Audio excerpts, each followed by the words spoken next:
All right, so again, thank you for joining. My name is John van Etten. I'm the Managing Director of Human Synergistics office in Germany. And today we're talking about a topic, levels within Human Synergistic Circumplex. So as introduced, sort of levels of detail within the model. One of the things that I really like about Human Synergistics Circumplex and models is the depth of information and the sort of complexity within that tool. Before we get into levels of the circumplex, I sort of wanted to clarify what we mean by levels, because I realized as I was putting this together that we talk about levels in a few other ways, most frequently referring to levels of the tools and instruments that HS has developed and that we offer to clients. And typically we're talking about those levels in terms of individual level and teams, organizational level, those sorts of things. And also with reference to our accreditation process, where we typically teach and accredit people in these tools kind of by level. However, as I mentioned, we're talking today about circumplex levels and how we might sort of zoom in or zoom out of that model and get maybe different kinds of information and different insights. So having a look at the circumplex. So I broke this down essentially into 5 levels. Really 4 of them are circumplex based. So I'll go through each one of them, sort of how we might conceptualize this, again, what we see, what that might be telling us, and we'll go from the very high level broad picture all the way down to the detail within items. So if we start at the big picture, and I've talked on this before, if we sort of try to boil all of the complexity within the model down to its most basic form, I think we would end up with the vertical dimension, basically the top versus the bottom of the model, if you will, with reference to satisfaction versus security orientation. That is one dimension within the model that kind of characterizes what these patterns are all about within the top versus the bottom. And I think most importantly, or maybe more importantly, how those patterns tend to influence well-being and performance within people, teams, and organizations. So you're probably familiar with this if you've gone through accreditation training, of course, but what we consistently find over decades of client research and academic research and use of these tools around the world and across all of these levels, you consistently find that it is those blue satisfaction oriented patterns toward the top of the model that tend to have a positive impact on well-being, satisfaction, engagement, as well as performance, time management, ability to make decisions effectively, communicate, lead effectively, so on and so forth in individuals. And it's unfortunately, again, those security-oriented patterns, the red and green toward the bottom of the model, that tend to have a negative effect and detract from or sort of pull down, if you will, well-being and performance criteria. So a nice way to understand the model in broad terms, again, the psychological dimension that we're capturing and how that relates to outcomes with regard to well-being and performance that we measure. The other thing that's nice to understand in terms of that distinction between satisfaction and security orientation, I think has to do with values and things like ideal culture descriptions. So where in the previous slide, we were looking at this in terms of how those patterns influence well-being and performance. In this case, what I like to think through with clients is, what are the values here? What kind of culture, what kind of organization do we describe we would like to create, we would like to develop, and how does that map to what we're currently seeing? So basically starting from a values perspective and looking at how do our values as an organization map to this kind of model. Again, it's a nice way of doing this because what you find is the real distinction is the difference between satisfaction and security orientation. Even though every organization will describe a slightly different ideal or preferred culture, every team will describe a slightly different pattern in terms of how we best work together. And those patterns differ slightly across interesting things like societal regions and industries. For the most part, what you consistently find is that when we sit down and describe those things that we value within our people and teams that we recognize will lead us forward, and describe the kind of workplace that and team that we want to work within. We're essentially describing the blue patterns as being ideal and appropriate, and to a great extent, the red and green defensive patterns as being inconsistent with values. So another really nice way, I think, to think about the circumplex in broad terms, again, the top versus the bottom, satisfaction versus security, tells you a whole lot about how that pattern is going to play out in terms of influencing well-being and performance outcomes. And it also tells you a lot about how we can map and understand our values as an organization, leadership team, or member with reference to that profile. So that's our highest level in terms of satisfaction and security, but I think a very useful one, again, to conceptualize the big picture and understand what we're looking at. At that point, we can take another step down in detail and get to the next level, which we describe as being the cluster level of the circumplex. At this point, we're still looking at satisfaction versus security orientation, but we've just added another piece of information to it, essentially the dimension horizontally across the model that represents task versus people orientation. At the cluster level, what I find interesting is you start to recognize, or I start to recognize, patterns or themes that have to do with balance. What I mean is typically when we talk about patterns, behavior, and culture, one of the things we talk about is from an ideal preferred perspective, what we're looking for are firstly satisfaction oriented patterns. Hopefully we're seeing blue patterns in these teams and organizations. And the second thing that we're looking for is a balanced constructive approach, meaning we're not only using task-oriented constructive behaviors on the left-hand side, we're also able to, and at the same time, able to utilize constructive interpersonal behaviors. There's actually a lot more information within this that we discuss in our accreditations, because actually what you find is that constructive behaviors are capable of working in synergistic ways, which means not only can we approach work in constructive ways and we are able to interact with each other in constructive ways, but in fact, we're able to do those things together in conjunction. We work well together in order to achieve great things. Those patterns, and this is the reason that constructive styles aren't broken up into two separate clusters. They're inherently correlated and related, and that's kind of a nice message because it shows that the way that we achieve things best as human beings, especially in groups and organizations, is when we're capable and able to work collaboratively and effectively with other people. So that means with constructive patterns, you tend to have at least the possibility to have a balanced profile, meaning not only constructive, satisfaction oriented, but capable of approaching tasks and interacting with people in effective ways.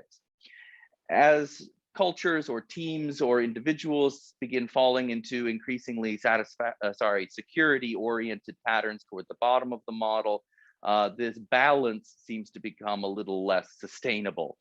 So when we begin approaching our work and interacting with people in our teams and business in security-oriented ways, typically it seems to be a little more challenging to maintain a balance. And if you're accredited, this will make more sense to you, but a balanced perspective of task and interpersonal security-oriented behaviors. Those patterns at the cluster level are not entirely consistent with one another. In fact, what you typically find is that red aggressive patterns are negatively correlated with green passive patterns. The more, for example, parts of a business, areas of an organization begin working and approaching tasks in aggressive ways, the more you tend to find passive behavior playing out in other areas of the organization. So we tend to find sort of a lack of balance in a couple of ways. One is that as we begin to fall into defensive patterns, we either tend to emphasize on focusing on tasks, sort of at the cost of other people, being able to work at least effectively and constructively with other people, or we begin to fall into passive defensive behavior, approaching other people in security-oriented ways, and the consequence of that largely is our inability to approach tasks and effectively get work done. So you get one or the other, and that has big consequences in terms of outcomes and how we perform, because we're unable to both approach tasks effectively and interact with one another effectively, and we're sort of locked in one pattern or the other. The second issue with this is that it becomes somewhat transactional, and we talked about this before in another session, specifically with regard, for example, to hierarchical levels in organizations. But it plays out in a lot of other ways. And what I mean by that is, the imbalance that results in either a task or an aggressive or passive pattern within an organization not only has its own inherent consequences, but it tends to encourage sort of the opposing defensive behavior. The classic example is hierarchical levels becoming more red and aggressive, task oriented the higher we move hierarchically, while the culture tends to become more green and passive the further we move down hierarchical levels. Again, each of those defensive patterns has consequences, but the fact that they aren't able to work effectively together has additional consequences for teams and organizations in terms of how we're capable of working together or not, because of those different patterns and sort of the lack of balance between a task and interpersonal approach. So you tend to see these defensive profiles. Those of you who've seen lots of profiles, I'm sure you've seen this as well, tend to fall into either primarily task or primarily passive patterns. By the way, for a previous webinar I did, we actually talked about breakout profiles at the individual level, and how many times when we look at individual behavioral patterns with things like LSI and LWS, we find that people are oftentimes adapting their behavior and interacting with different hierarchical levels in organizations with significantly different behavioral patterns. So just to try to connect these two concepts together, not only are these very different patterns, but what we're seeing are sort of different examples of balance. At least in this case, where we're interacting with peers and members on shared hierarchical level, we're able to use not only those constructive behaviors, but we're able to use that in a balanced approach where we're able to work towards goals and get things done and make decisions with achievement. We're also able to listen to other people's ideas, build upon one another's good ideas, share information, work collaboratively, support one another, those sorts of things that help us to get there most effectively. Again, as profiles begin to become more security oriented, they either seem to become a little out of balance and fall into passive patterns, in this case toward leadership, or we begin to fall into more task-oriented patterns, sort of at the cost of others, interpersonal patterns, and that has its own challenge. You can actually see this already in the profiles, because when you look at these security-oriented interpersonal behaviors, you can already see that they're really detracting from the ability of the individual to approach tasks in effective achievement-oriented ways, and also reducing their ability to do things like in self-actualizing, think creatively, approach things in new ways, learn from mistakes, and so on. Whereas here, we're falling into a different imbalance, if you will. And while we're here in this focusing certainly on tasks, it's coming at the cost of the ability of us to listen to one another, be open to each other's feedback, support each other's efforts, build on each other's ideas, so on and so forth. So this is a bit of an extreme example in terms of an individual adapting their behavior toward various groups, and not necessarily the topic for today, but it is a good example of how different profiles can show you something about the balanced perspective that the individual or team or organization has with regard to things like whether we view things primarily in goal-oriented and achievement and effective ways versus security-oriented, and whether we're capable of maintaining a balanced perspective of the importance and value of not only getting things done, but of our people and how we work together in order to get there. Okay, I think that's enough content on the kind of the cluster level. I hope that helps to think of that in a balanced way. Balance, by the way, comes up in a lot of other areas and can be used really nicely to talk through and introduce the circumplex at this level. If you're familiar with the win-win concepts, where constructive patterns are about win-win types of interactions, whereas when we fall into defensive patterns, these become transactional, and we have winners and losers and losers and winners. Again, kind of an imbalance, if you see the point. Those balance topics are quite interesting and also will play out even in terms of outcomes, because you'll find that those teams and organizations that may be task oriented in terms of red styles are still capable of getting things done and delivering great results, but it seems to come at a tremendous cost in terms of stress and conflict and the ability of how we work together and share information in order to get there, sort of the interpersonal related outcomes. Good. All right. So that's our cluster level. Then that leads me one step further down. To be honest with you, this is sort of not well-known content, to be honest with you. So we talk a lot about these levels in accreditation. We typically talk about the cluster level, and then the next thing we're going to talk about is the style level and each of the 12 independent styles around Circumplex. But there is a level in between, and this is what we call the typology level. And the typologies are only utilized really in one instrument in human synergistics, and that's the LWS. The reason they're in the LWS primarily is to help the system to identify the text that we're going to include in an individual's report that's descriptive of their profile and provides things like recommendations for development and so on. But I think sort of theoretically, there's some really interesting information in here, because the way the typologies are structured has to do with how these individual patterns of behaviors, the styles, which I'll get to in the next level, but sort of how they play together in a way. What we're actually looking at are all 12 styles and which of those styles are most strongly intercorrelated with one another and related to one another. So they tend to break down across fairly logical lines, especially with constructive styles, for example. So the constructive task-oriented patterns on the left-hand side around achievement and self-actualization tend to share the most, be most similar and most positively correlated to one another, and therefore they share sort of one typology. By the way, we call this typology 11 because the 11 is the number of the style that's the first within the combination. Moving toward the right-hand side, we can logically see that the next two styles in the circumplex, the constructive interpersonal behaviors, also sort of group together into their own typology. These typologies are explained in the LWS material. And again, I think they're very helpful because they help us to understand the most common and likely ways that styles and patterns are going to work together. One of the challenges I see a lot of coaches dealing with, especially when they're new to our tools, is they tend to take a style by style perspective when they're looking at the profile. We identify the primary style that's defensive, and we need to shift that, and we identify the weakest constructive style, and we want to focus on that.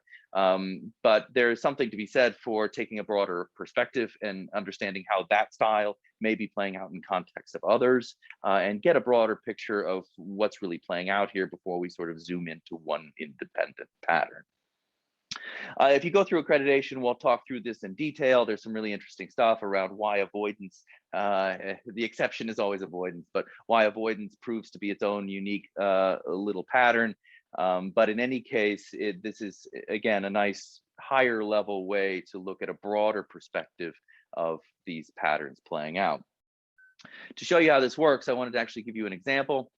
So if we have that kind of structure in mind, I went ahead and grabbed the profiles that we looked at previously, and we can start to look at them even in accreditation. We do this. We have people go through and see whether we can figure out which typologies we're looking at. I think I'm out of focus here. Not unusual. So at the top, for example, we can fairly clearly see that the 6 o'clock typology is the predominant, so that's the strongest. Then the next strongest grouping would be these three together, right? So this becomes a 6 and 3 typology. Here we have really what we're hoping for, primarily constructive, also satisfaction oriented. So I'm going to try to force that to refocus. And is balanced not only in terms of, again, satisfaction oriented, but we have the balance that we're looking for in terms of task orientation and interpersonal focus. When we move down here, so this is an 11 o'clock and 1 o'clock typology. And then moving down here, we can see that averaging these two together will create the strongest grouping. That's the 7. And the second sort of hard to tell, but is 11, achievement and self-actualizing. So in any case, hopefully you see the point. We're still boiling things down. We're not looking at the entire profile when we do this. When the LWS system reviews profiles and selects text, it typically selects 2 typologies. There are cases in which it will select 3, but that then leads to something that looks like this. So I've gone ahead and pulled, and this is coming from the LWS reporting system guide that is available in accreditation, and pulled the text that is used to describe and give a brief description of each of the various typologies. So I think, again, these are really nice. When we read through them, it gives you a broader perspective of the individual. It talks about how this individual may be perceived overall and what patterns they might fall into if they should feel insecure, stressed, or under pressure. And again, I think it's a nice way to have a broader perspective of the individual, the context of a given pattern of behavior, and really starting to understand where is this coming from. Sometimes I find when we get down to the style level alone and we're looking at one pattern, that already is too sort of close a perspective to understand where is this coming from. A lot of times if we're, if we've got these very defensive, oppositional, power-oriented patterns going on, there is a topic, a theme going on behind those styles.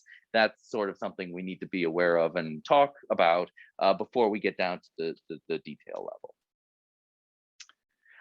The last thing I would say about the typologies is that, again, these are only published for LWS, and I think they're very useful references.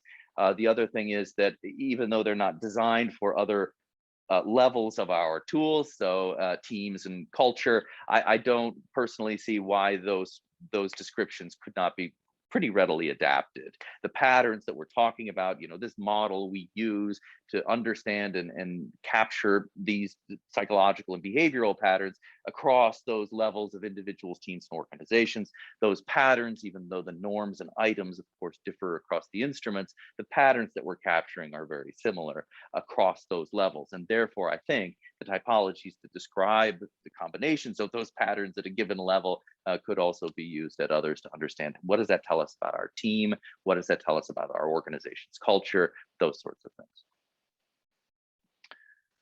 All right, so that's our typology level. And that brings us finally down to our style level. So if you've gone through accreditation, you've seen enough of this. So here's where we get into all 12 of the individual styles, talk about the goals behind them, what is sort of the reason, the motivation behind such patterns. We talk about the individual items within and all kinds of detail. The points I think that are useful at the at the style level, I mean, this is where we're really getting to the level that the development becomes actionable, I think. So what I mean by that is, if you open the guides that we provide for development, once you receive your individual reports, you also receive things like an LWS workbook. And in that workbook, we talk through this model and introduce these concepts. And what we really, the way we're structuring that feedback is around our development process of the 3 A's, the awareness, the acceptance, and the action. So can I become aware of my profile? Do I recognize what I'm doing? Do I recognize when I'm interacting with my team in aggressive ways that might be causing some challenges? Acceptance. Can I accept that that pattern is part of the reason that I have perhaps some conflict with the people that I work with? And can I accept that if I want that relationship to improve in terms of how I work with my team, that I might need to do something differently? And then we get hopefully to our action step, where I start identifying a few of those aggressive behaviors and patterns to start to dig into in terms of when is this happening and why is this happening and what are the consequences of this and how can I do this differently? And those developmental kinds of steps and actions that we outline in the book, so that the guide, so that people can take this information and do something with it and actually create real change. That level of actionability really comes at style level. I know that most of the coaches we work with jump to that point pretty quickly, as I know do focal participants. When people open their reports, boy, the first thing they want to see are the styles, and then immediately after that, actually, they tend to go further down in detail and want to see the items within each style and then dig into the details. I actually believe that a lot of clients and coaches would have an easier time of sort of understanding the feedback, interpreting it, and utilizing it if they tried to take more of an approach that sort of starts from here and moves slowly down in detail, so that by the time we get here, we have that awareness and acceptance needed to say, okay, this is something I want to do differently. Here's how that's going to happen. Here's how I'm going to do that with my team. And here are the action steps I'm going to put into place. So the style level, and again, if you go through accreditation, you'll get plenty of this. But the point is, that's really the place at which we have enough specificity to start asking, I think, some very interesting questions, again, around things like, when do you do this? And why do you do this? Only if, I don't know if I have the profile that I was speaking to before here. Yes, here we go. Thank you. Why are we doing this with these individuals, but not with those individuals? You know, can you give me a situation where you use achievement with your team, but you feel unable to do that with leaders or direct reports? Why is that? You can get into some tremendously interesting conversations to figure out, why is there a difference, firstly, between how you approach these individuals or these groups, and secondarily, what specific patterns are you utilizing in order to interact with them.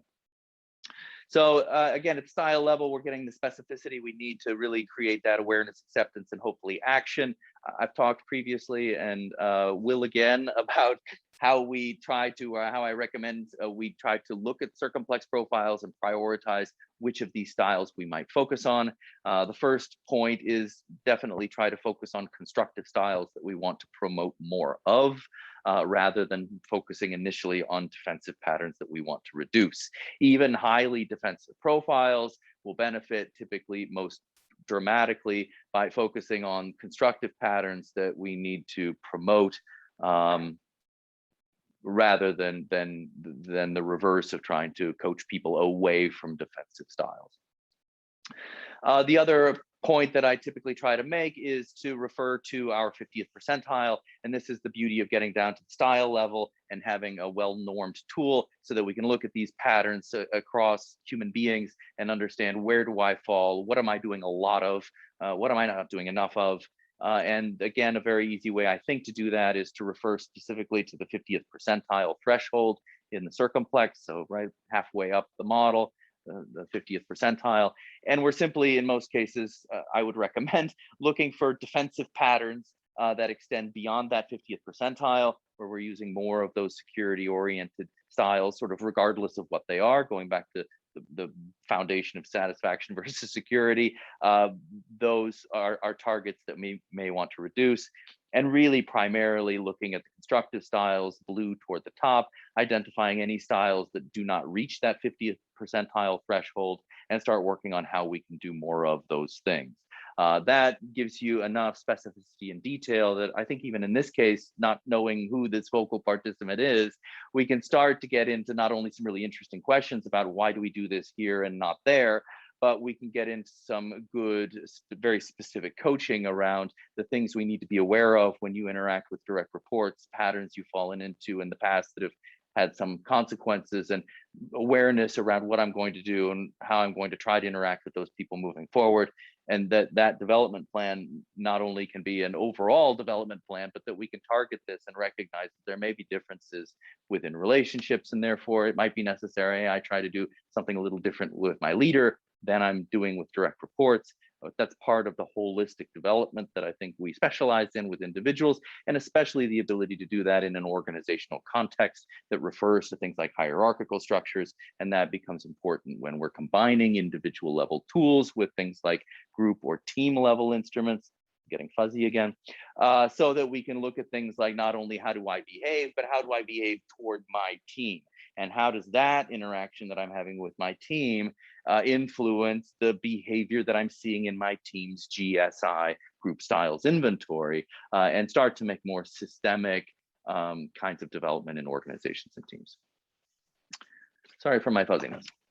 All right, so I think that's what I have for you at the styles level. The next point is to go to the item level, but I always hesitate to do this. And we do talk about this in accreditation. Sort of an interesting fact that for the most part, human synergistics actually never included item level, meaning the actual questions that are asked within each of the 12 styles in our reports. It's fairly new development. And the reason that we did not, I think, is an important point. And that really is, I would describe it as the fact that what we find to be impactful in terms of psychological and behavioral patterns that influence the well-being and performance of people, teams, and organizations is just that. It's a pattern. It's not an individual item. The items within a style, so depending on the instrument, there are a differing number of items, but if we say there are 10 items in a given style, it's really not any one of those items that is causing the outcomes that we may find associated. So if I'm dominating and dictatorial and causing stress in my team, and there's lots of conflict and I don't listen to people and I tend to focus on the negative and those sorts of patterns, that sort of thing is going to have consequences in terms of things like the relationship that I have with my team, the level of stress that I experience, the quality of our communication, the quality of our relationships. But it is the pattern of that behavior that has the consequence, not any one of those individual actions. So I think this is a really important point. It just keeps coming up again and again with clients. The most notorious item that I run into is an item within the oppositional scale. In OCI, the culture instrument, there's an item in there that says point out flaws. To what extent are you expected as a member of the organization to point out flaws? And I can't tell you how many times clients come to me and say, well, what's wrong with pointing out flaws? And the answer is nothing at all.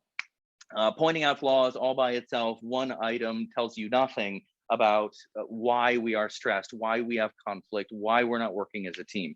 But the pattern that's playing out that doesn't just include pointing out flaws, but focusing on the negative and criticizing other people's work. And that pattern is the explanation, or much of it, for why you're seeing the kind of conflict and stress and poor collaboration in the team that you are. So there are two important points here, I think, before we get into item level. One is not to become too vested in any one item. It's not about any one item. And that's also important for development, because in some cases, people will try to change one item. I'll pick one thing from the list and I'll do that differently. But that's not enough to change the pattern. And actually what we find in many cases is that people fall into just using a different defensive behavior in place of the one that they've stopped using. They don't change the pattern, they just change the way that they exhibit that pattern, if you will. So it's much more important. I think this is the point of focusing on the big picture. It's much more important, actually, when we try to create development, that we ask broader questions around why are we doing this? What is the motivation behind it? The point is not that you procrastinate as a behavior. The point is that procrastination is a pattern, that's the way by which you typically approach your work. By putting things off and never committing to that pattern has consequences. And the real question, I think, for coaching is, why is that pattern happening at all? Not when can you not procrastinate? When can you, get something done? The question is, what's the motivation behind the fact that you feel that you need to procrastinate as a pattern across the way that you approach your work in this team or organization? So with that sort of preface and warning, then we'll look at the item level. So I pulled out a few and just a couple of examples. Achievement, so a couple of nice examples here. I have to look a little closely. So goes to the heart of the matter, learns from mistakes and improves. So these are LSI items, these are individual items, but the point is, what we're looking at are these goal-oriented, how do we get things done, where are we going, what's the next step kinds of patterns. Here, on the opposite side of the model, we're looking at dependence, and we see items like leave decisions to other people, put things off, avoid responsibilities, shift responsibilities to others, those sorts of things. Again, it's not that we're doing any one of these things that is either the concern nor the solution or the road to development. The question is, why is this playing out as a pattern? You'll notice this in human synergistics guides, by the way. So in all of our self-development guides and in our OCI Interpretation and Development Guide. We always talk about, when it comes time to change and develop, we talk about changing the pattern, or at least at the style level. It's never about changing an individual item. You need to change the pattern. And this is something, by the way, that we see in client results. And it's something that I always look for when we remeasure, whether it's an individual or a team or an organization after they've gone through a development initiative. I always look for, when we look at their reports, I look at item level a little bit to see really whether we're seeing a consistent trend across the entire style. That's the point at which I believe we are creating a new pattern. And we see this quite frequently. And in many cases, thankfully, we see the shift across the entire profile, meaning that the entire culture of the organization has moved. All of its security-oriented behaviors have reduced, and all of the satisfaction-oriented behaviors have increased. That it has shifted in terms of safety versus satisfaction orientation. That is the shift that you want, because then by the time you dig down to the style level, you'll find that there's improvement across all of the items. And this is in fact what we find, that all of the passive, defensive, and aggressive patterns have reduced across all of the items, and all of the constructive styles have increased throughout the entire pattern and system. Now we're shifting a pattern. What I get nervous about is if we open a report after 6 or 9 months and there's development, but it seems to be just across a few items. I'm doing this more frequently and I'm doing that more frequently, but I'm not really changing the pattern, the habit, the approach that I take broadly and consistently to my work and the people that I work with. So that's, I think that gets us all the way down to the item level. Hopefully it gives you some context on, what the items are useful for. Well, maybe I should give you a few more pieces on that. So what do we use them for? By the way, our office in Australia has some wonderful podcasts and webinars on how to debrief reports and how to utilize item level feedback. I tend to suggest the following few applications. The first thing I like about item level feedback, by the way, is if the organization or the team or individual has also done an ideal description, not only described, for example, with reference to culture, what the current culture is, but what the culture should be. I very much like the item level in those reports, because then we can dig down to a lot of detail in terms of, we said we should be working towards goals, but there's a pretty significant gap that's not currently happening. So you have a tremendous level of detail. So we're not only capturing culture, this thing that's so typically nebulous and difficult to kind of wrap our hands around, but not only capturing it, but capturing it in such detail that we can really zoom into where are we now, where should we be, where do we want to go, and where are the differences in great detail. I always find that to be interesting. The other thing that item level feedback does, I think, is give some examples of what we're talking about. So it's not uncommon for people to open a report and say, well, self-actualizing, what is that all about? And sometimes the items within there can be helpful to give some color and reference, and I see what you're talking about. To be honest with you, I'd still prefer the style level descriptions that Human Synergistics provides. I'd rather use the style description to explain the style than a list of items to describe the style, because again, it causes people to focus on the items and see this as a list of things I need to do, rather than a pattern that I'm exhibiting that I need to understand where that's coming from and what to do about it, rather than targeting any one of those individually. Having said that, they do make, in my opinion, good examples for coaching and development. And what I mean is, it's very nice to sit down and be able to reference these and talk about, when do you do this? If we find those defensive patterns that extend beyond the 50th percentile, when do you do that? Why do you do that? What is the context? What's the motivation? And the next questions I like to ask are, what are the consequences? So when do you procrastinate? Why do you procrastinate? Those are key questions. What are the consequences of procrastinating? Can you recognize that that has an effect that's not what you perhaps want? And that's sort of the way we're beginning to break down that pattern and ask key questions that help people unpack and create the awareness and acceptance that we need to help them to get to action. So again, when are we doing this? Why are we doing this? What are the consequences of this? And then again, if you're doing something like trying to move from a defensive pattern to an opposing constructive pattern, how could we do these things differently? What could we do instead? Instead of procrastination, what could you do instead of that? So when we find ourselves starting to fall into what is a pattern of behavior for us as individuals, we can hopefully have that awareness, catch ourselves, think about, is this actually how we want to react, and therefore make a more informed choice and create development. So again, that's a nice thing to be able to do. By the way, I also mentioned not only is this useful for sort of the initial debrief in terms of when and why is this going on and what are the consequences, what do we do differently, but these are also, I think, very good focus group questions, meaning at other, well, so if I then embark on a 6-month development initiative, and these are the styles I'm trying to shift, then these might make great questions to ask along the way of my peers and direct reports and potentially higher level manager to get feedback along as I make development in terms of, do you see me still doing these things? Am I still procrastinating? If so, how frequently, in what situations, and what can I learn from that?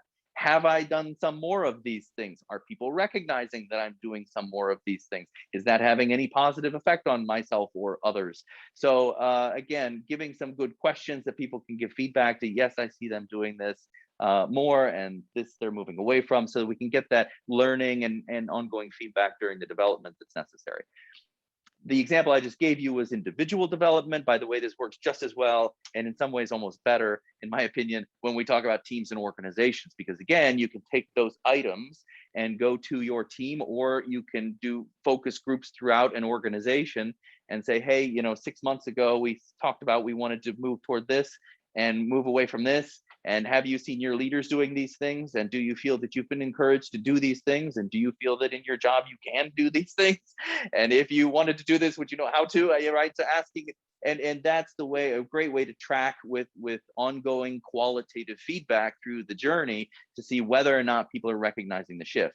So it's very important, I do believe, to use good diagnostic tools to measure the culture, to understand where we are, where we want to go. And there is very good reasons to measure at some point in the future at the organizational level. We're typically talking 1.5 to 2 years to understand how we've developed and quantify and demonstrate development and improvement.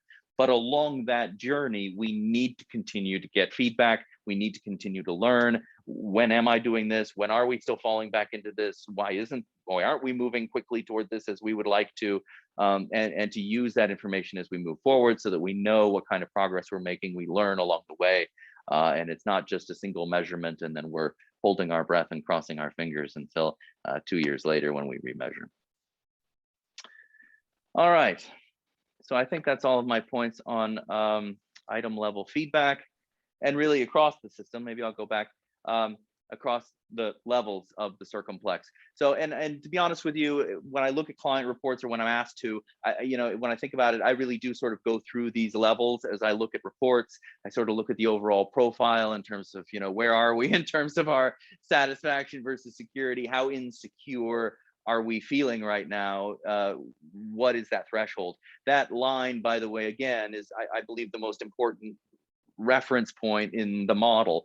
Some of our clients refer to this as the line and will literally use language around, we need to keep it above the line. Like when we get together as a leadership team, whatever we do, let's just make sure it's constructive. I've also heard clients refer to this as, which I think is kind of cool, the horizon, right? Whether we're looking ahead, forward, and up at where we're going, or whether we're too concerned about mistakes we might make and what I don't want to do and whose toes I don't want to step on. Kind of a nice visual analogy, but that does tell you a whole lot about whether those patterns are positively contributing to the well-being and performance of the individual team or organization or detracting from it. Point A, and point B is whether that's particularly sustainable, because once that pattern begins to become predominantly defensive, then you're going to get typically unbalance within the profile as well. And what kind of unbalance you get, or whether you get balanced constructive patterns, you can understand in terms of how those patterns work together at the typology level. And if you don't see what you're hoping to see, then we can dig down to the items to look at what defensive patterns are playing out too strongly, what constructive patterns need to be promoted, and then we can start asking some very targeted and specific questions about what are we moving away from, what is behind that, when does that happen, specifics so that we can create that real tangible change. Where are we moving toward, and measure progress in that direction. So I hope this helps give a little bit of a different perspective. Again, I always mention that people tend to jump into this level and even this level very quickly, but I think there's a lot of value in keeping a broader perspective and looking at how these things change. I'm never excited by seeing a few items shift in a client's profile, but boy, do I get excited, as we've seen quite recently with a few very nice projects, you know, the entire culture of the organization shifting upward toward more satisfaction orientation, and that positive effect cascading through not only this kind of system, but through outcomes. And we see, as we do, you know, not only higher levels of individual well-being, people are no more satisfied, engaged, motivated in that organization, higher levels of psychological safety, but they work together as groups and teams more effectively. I'm closing this out with our other levels of instruments, right? So we're more collaborative, we're more communicative, we are better able to utilize time and consider alternatives and make decisions, and we're more committed to the teams that we're members of. And then as we move to organizations and organizational outcomes, we find that we do become better at serving our customers, listening to what they need, being capable of recognizing a need to change to the external marketplace or customer demands, that all needed adaptability that we've been assessing for over 40 years. And you start to see all of those performance criteria trending positively, because you're positively influencing the culture of the organization. And that is a result of a shift in terms of how we view our work, how we interact and approach one another. And that's a shift across the whole model, not a change in a few items. All right. I hope that, oops, I'm going in the wrong direction. I hope that makes some sense. I hope it's helpful, differentiating the sort of the levels of tools that we have from the levels that we can view, if you will, within the Circumplex, and the levels of detail that we can zoom into. And it is quite a fascinating thing to then, you know, when we look at organizations and we have data from individuals and teams and leaders and culture, to look at how this profile and how these patterns play out throughout that system across those various levels of the Circumplex. Thank you very much. I hope that was interesting.